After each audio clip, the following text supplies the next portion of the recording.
Ya, kami ajak Anda untuk lebih waspada bagaimana corona bisa mempengaruhi kesehatan jiwa.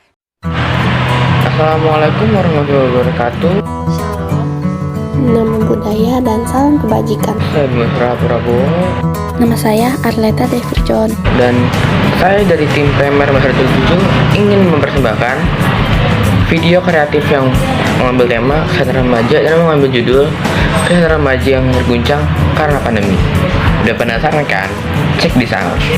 Sebelum kita mulai ke videonya, sekarang aku mau tanya dulu. Siapa nih di sini yang waktu awal pandemi senang karena sekolah libur? Siapa sih yang nggak senang? Aku juga senang kok dulu. Tapi, karena sekolah ditutup dan banyaknya aktivitas penting yang dibatasi, banyak remaja kehilangan momen penting hidupnya. Termasuk aku dan kamu. Para remaja menghadapi situasi baru ini bukan tidak hanya dengan kecewa, namun juga kecemasan dan perasaan terisolasi yang membebani terhadap perubahan hidup akibat wabah yang secara cepat. Menurut analisis data yang disampaikan UNICEF, sebanyak 69% anak-anak dan remaja di bawah 18 tahun di seluruh dunia, 2,34 miliar, tinggal di salah satu dari 196 negara dengan beberapa bentuk pembatasan gerakan yang berlaku karena COVID-19. Sebanyak 60% anak tinggal di salah satu dari 82 negara dengan lockdown penuh, yaitu 7% dan sebagian 53%, yang jumlahnya mencakup 1,4 miliar jiwa muda. Menurut survei global data Health Aid tahun 2017, sebanyak 27,3 juta orang di Indonesia mengalami masalah kesehatan kejiwaan, yang artinya 1 dari 10 bangsa Indonesia memiliki gangguan kejiwaan. Untuk data kesehatan mental di Indonesia sendiri, pada tahun 2018 terdapat 9,8% prevalensi gangguan mental seperti gejala depresi dan kecemasan untuk anak di bawah umur 15 tahun. Meningkat daripada tahun 2013 yaitu hanya 6% prevalensi gangguan mental emosional dengan gejala depresi dan kecemasan pada remaja di bawah umur 15 tahun. Sedangkan pada tahun 2013 untuk prevalensi gangguan mental berat seperti skizofrenia pada tahun 2013 mencapai 1,2 per 1000 orang di Indonesia. Kalian tahu nggak kira-kira apa aja tanda-tanda remaja saatnya merasa tertekan? Yang pertama, tidak terlihat bersemangat. Yang kedua, pola makannya menurun. Yang ketiga, gangguan tidur. Dan yang keempat, terlalu memikirkan hal-hal yang tidak perlu dikhawatirkan atau khawatir yang berlebihan.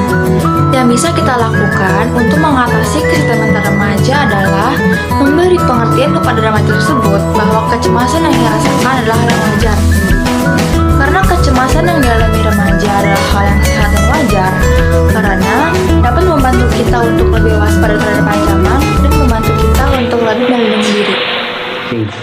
Mencari informasi dari sumber yang terpercaya, mengurangi bermain sosial media, dan membatasi menonton atau melihat berita tentang virus corona juga akan mengurangi kecemasan dirasakan oleh para remaja.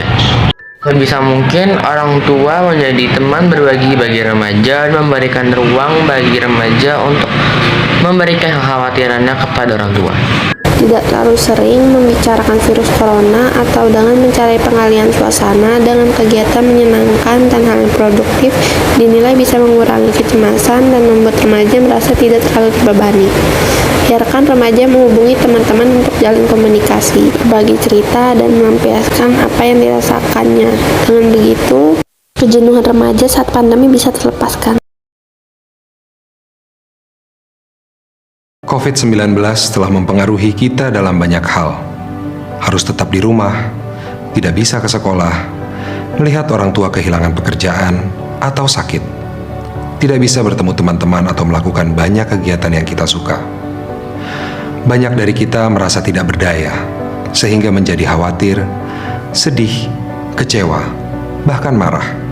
Sangat wajar jika kita mengalami perasaan-perasaan seperti itu. Jadi, jangan abaikan perasaanmu, terutama jika kamu merasa tidak nyaman. Mengalami perasaan sedih dan kecewa itu wajar, jadi penting untuk menerima dan merasakannya, karena itu akan membantumu untuk merasa lebih baik.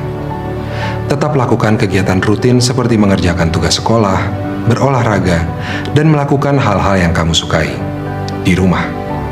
Kita akan merasa lebih baik jika kita berkomunikasi dengan orang-orang yang kita cintai bisa juga melalui telepon atau membantu teman dengan pekerjaan rumah mereka secara online, dan membantu orang tua di rumah.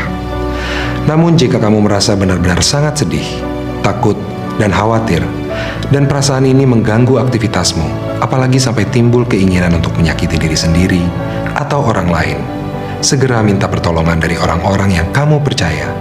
Misalnya, kawan baikmu, saudara, orang tua, atau tenaga kesehatan.